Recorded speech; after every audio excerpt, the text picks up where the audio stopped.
ती सामाजिक सञ्जालमा उठेको प्रश्नले अहिले समग्र नेपाली समाज एक खालको तरङ्गित भएको छ। विभिन्न खालका टीका टिप्पणीहरू भइरहेको छ र धेरै खालका प्रश्नहरू आइरहेको छ। मिल्दैन, प्रश्नको फेस गर्नुपर्छ, जवाफ दिनुपर्छ, कमजोरी भएको कुराहरू सुधार्नुपर्छ, अपराध गरेका कुराहरू भोग्नुपर्छ र गर्दै नगरेका कुराहरूको चाहिँ खण्डन गर्नुपर्छ भन्ने त्यो उद्देश्यले तपाईँहरूसँग एउटा छोटकरीमा चाहिँ छलफल गरौँ भन्ने। जब बाँके क्षेत्र नम्बर 3 को उम्मेदवारको रूपमा राष्ट्रिय स्वतन्त्र पार्टीले मलाई उम्मेदवारको रूपमा टिकट दिएर प्रत्यक्ष उम्मेदवारको रूपमा जब यहाँ पठायो, तत्पश्चातबाट एकहोरो आक्रमणहरू भइरहेको छ। पहिला सुरुमा यो टुरिस्ट उम्मेदवार हो भन्नेबाट आक्रमण सुरु भयो। बाहिरको उम्मेदवार हो, टुरिस्ट उम्मेदवार हो, बाहिरबाट आयो भन्नेबाट चाहिँ पहिलो एउटा दाग्यो। म टुरिस्टको बारेमा पहिला थोरै भनिदिइहाल्छु। हामी टुरिस्ट हो, हामी पर्यटक उम्मेदवार हो, हामी टुरिस्ट हो, तर हामी भ्रष्टाचारी चाहिँ होइन, हामी जेन्जीको हत्यारा चाहिँ होइन, हामी घुस खाएर आएको मान्छे चाहिँ होइन, हामी समाज ध्वस्त पारेर आएको चाहिँ। नेपालको कानुनले के भन्छ भने निर्वाचन कानुन अनुसार 25 वर्ष उमेर पुगेका मतदाता नामावलीमा नाम भएका उम्मेदवार हुन योग्य पात्र जो कसैले पनि नेपालको जुनसुकै कुनाबाट पनि उम्मेदवार बन्न पाउँछ भन्ने त्यो संवैधानिक अधिकार। संविधानको समेत सामान्य ज्ञान नभएका मान्छेले यति हल्का टिप्पणी गर्नु त्यो आफैमा लज्जाको विषय हो। जो फेरि उम्मेदवार बनिरहेका छन्, जो फेरि सांसद बन्छु भनेर जो हिँडिरहेका छन्, उनलाई संविधानको सामान्यभन्दा सामान्य कुरा पनि यति चाहिँ ज्ञानमा राख्नुपर्छ कि स्थानीय चुनावको लडाइँ लड्नलाई हुँ स्थानीय हुनुपर्ने, तर सङ्घीय संसदमा निर्वाचन लड्नेको सन्दर्भमा सबै खालका ठाउँबाट चुनाव लड्न पाइन्छ चाहिँ भन्ने एउटा त्यो छ नै। जो काङ्ग्रेसले अहिले हामीलाई टुरिस्ट भनेर आरोप लगाइरहेको छ, तिनै काङ्ग्रेसका सभापति अहिले काठमाडौँ छोडेर सर्लाही किन गए? यसभन्दा पहिला मेरै क्षेत्रमा जो काङ्ग्रेसका उम्मेदवार हुनुहुन्थ्यो अहिले उहाँ भागेर फेरि अर्को टुरिस्टलाई कसले लिएर आयो? एमालेका नेताहरू भागाभाग गर्दै निर्वाचन क्षेत्र साट्दै किन लडिरहनु भएको छ? माओवादीका सुप्रिम कमान्डर प्रचण्ड 64 मा कहाँबाट लड्नु भएको थियो र अहिले फेरि उछट्टिएर कहाँ पुगिसक्नु भएको थियो? संसारले देखेको कुरा छ। अहिले मैले यही उसमा चाहिँ मलाई टिका टिप्पणी गरिरहनु भएका, हामीसँगै प्रतिस्पर्धा गरिरहनु भएका साथीहरूले बोलेको सुन्छु।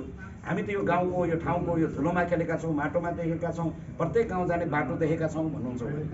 भने गाउँ जाने बाटो चाहिँ देख्नुभयो, तर त्यो बाटोमा भङ परेको चाहिँ देख्नुभयो कि देख्नुभयो? त्यो बाटोमा खाल्डो परेको चाहिँ उहाँहरूले आजसम्म देख्नुभयो कि देख्नुभयो? उहाँहरूले सबैको घर देखेका छौँ भन्नुभएको छ, तर त्यो घर चुहिएको चाहिँ देख्नुभयो कि देख्नुभयो?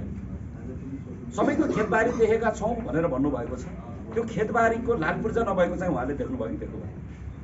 जो उम्मेदवारहरूले प्रतिस्पर्धा गरिरहनु भएको छ उहाँ पनि क्षेत्र नम्बर 3 को चाहिँ होइन नहुनुहुँदो रहेछ, बाहिरै घर बनाएर गरे। यसो खेतबारी रहेछ, खेतबारी भएकै आधारमा स्थानीय भन्ने हो भन्थ्यो। अहिले मिडियाकै सामुन्ने मैले भनेको छु, तपाईँ भोलि गएर फेरि फर्काएर हेर्न सक्नुहुन्छ। बाँकेको जिल्लाको बैजनाथ गाउँपालिकाको वडा नम्बर 2 मा, के अरे वडा नम्बर 1 मा, पहिलाको 2 अहिलेको 1 मा चाहिँ च्यामा पुल नजिक त हामी पनि 22 वर्षदेखि बसोबास गरेको खेतबारी त हाम्रो पनि त्यही छ। भोलि तपाईँले गएर त्यसको ढट्टा पल्टाएर हेर्न सक्नुहुन्छ हामीले तिरो कहिलेबाट त्यसका तिरो तिरिरहेका छौँ भन्ने। त्यसैले हामी यहाँ संविधानले दिएको अधिकार प्रयोग गरेर यहाँको जनताको मुद्दालाई काठमाडौँसँग स्थापित गराउनको लागि चाहिँ हामी यहाँसम्म आएको। हामी यहाँ यत्तिकै बाहिर भनेको जस्तो हल्का फुल्का भनेको जस्तो आएको होइन। एउटा कुरा एउटा सकियो। अब केही समयदेखि मलाई गाईले लखटै छ अहिले चाहिँ है। मलाई सपनामा पनि गाईले लखटेर हैरान छ। अहिले गाई देख्यो भने पनि दर्शिन्छ। काङ्ग्रेसले सभापतिलाई बाख्राले लखटेर हैरान छ, मलाई चाहिँ गाईले लखटेर हैरान छ। यसो हेऱ्यो भने केही समय पहिला एउटा अन्तर्वार्ताको क्रममा बोलेको कुरालाई तोडमोड गरेर छेउटुप्पा गाँसेर जसरी चाहिँ अतिरञ्जित गराइयो, यसमा म स्पष्ट रूपमा बताउन चाहन्छु। म एउटा स्वभावले सन्यासी हुनुको नाताले म जाँड रक्सी माछा मासु चुरोट बिडी केही खाँदिनँ। म अहिले पनि शुद्ध शाकाहारी खाना खान्छु। म आफै पनि भेजिटेरियन हुनुको नाताले मैले गाई भैँसीको, बाख्राको, कुखुराको, म कुनै पनि प्राणीको हत्याको पक्षमा म कहिले पनि छैन। म धार्मिक मान्छे हुँ, धर्मको मान्छे होइन। मैले सबै धर्मलाई मेरो सम्मान छ। हिन्दू होस्, क्रिस्चियन होस्, मुस्लिम होस्, बुद्धिस्ट होस्, यो संसारभरि रहेका 3000 भन्दा बढी जति पनि धर्म सम्प्रदायहरू छ सबैप्रतिको मेरो सम्मान छ।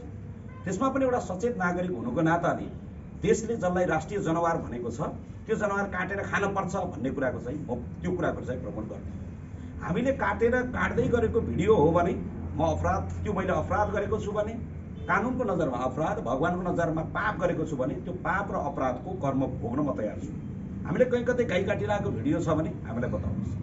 गाई यसरी काटेर खानुपर्छ भनेर तरबार उड्दाउँदै हिँडेको कहीँ कतै छ भने त्यो हामीलाई बताउनुहोस्।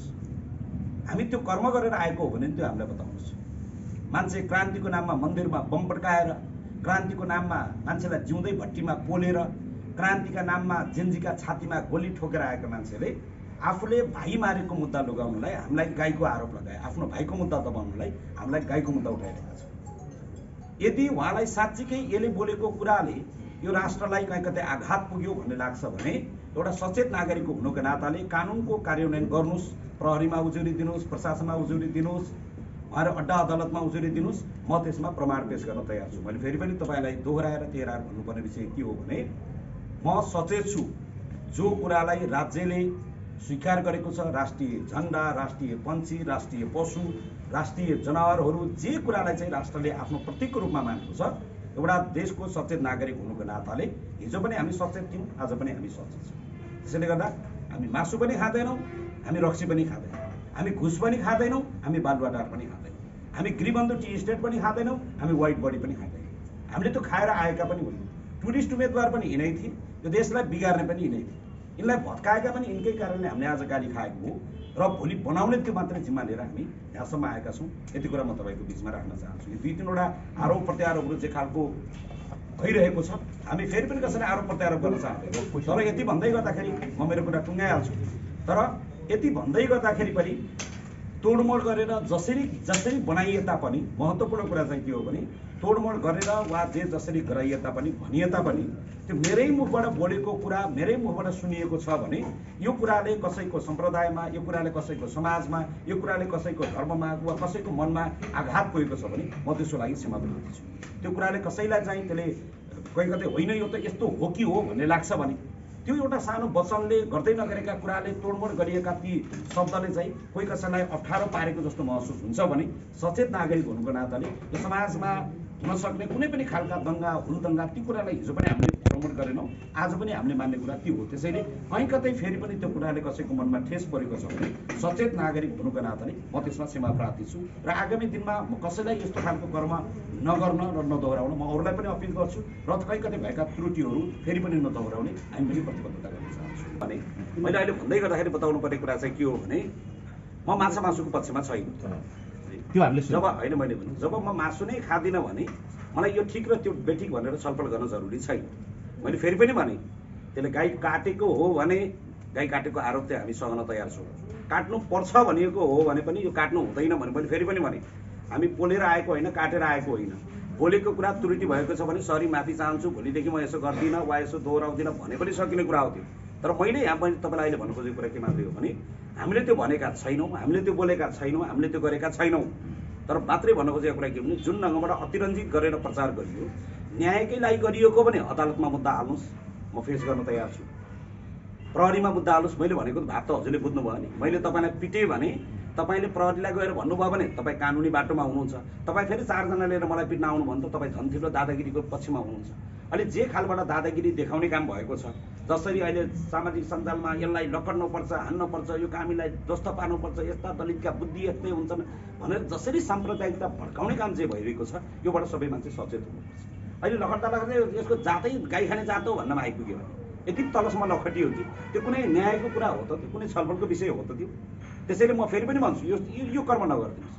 हामी हिजो पनि मान्छे मारेको मुद्दामा पनि आफ्नै हातखुट्टामा नेल लगाएर न्याय चाहियो भनेको अहिलेसम्म कहीँ कतै हामी मात्रै एउटा त्यस्तो आन्दोलनकारी हो जसले अहिलेसम्म तपाईँले ढुङ्गा हानेको एउटा भिडियो देखाउनुहोस् न। हामी गाईको राजनीति गर्न आएको होइन, हामी गाईको सेवा गर्न आएको। हामीलाई गाईको राजनीति गर्नु छैन, गाई गोरुको जनावरको यो राजनीति नगर्नुहोस्, यो पनि पहिले भन्नु। राष्ट्रिय जनावर हो, सम्मान छ, राष्ट्रिय झन्डाको सम्मान छ, तर धर्मको नाममा राजनीति गर्ने कुरा चाहिँ राम्रो होइन।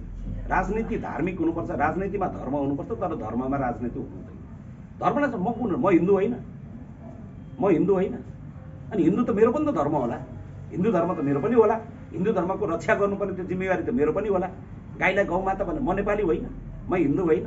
एउटा माला लगाएर हिँडेको जोगी कसको हुन्छ त्यो? त्यसैले गर्दाखेरि कसले कसलाई उजुरी र बाजुरी गर्नुपर्ने विषय हो। मैले फेरि पनि भने देश जोगाउने त्यो हाम्रो पनि धर्म हो, देशको धर्म जोगाउने, देशको धर्म संस्कार संस्कृतिको म हिन्दू मात्र होइन, हिन्दू, मुस्लिम, बुद्धिस्ट, यहाँका जति पनि सम्प्रदायहरू छ, जति पनि धर्म छ, सबै सद्गुरुहरूलाई मेरो प्रणाम छ, सबैलाई मेरो धन्यवाद छ।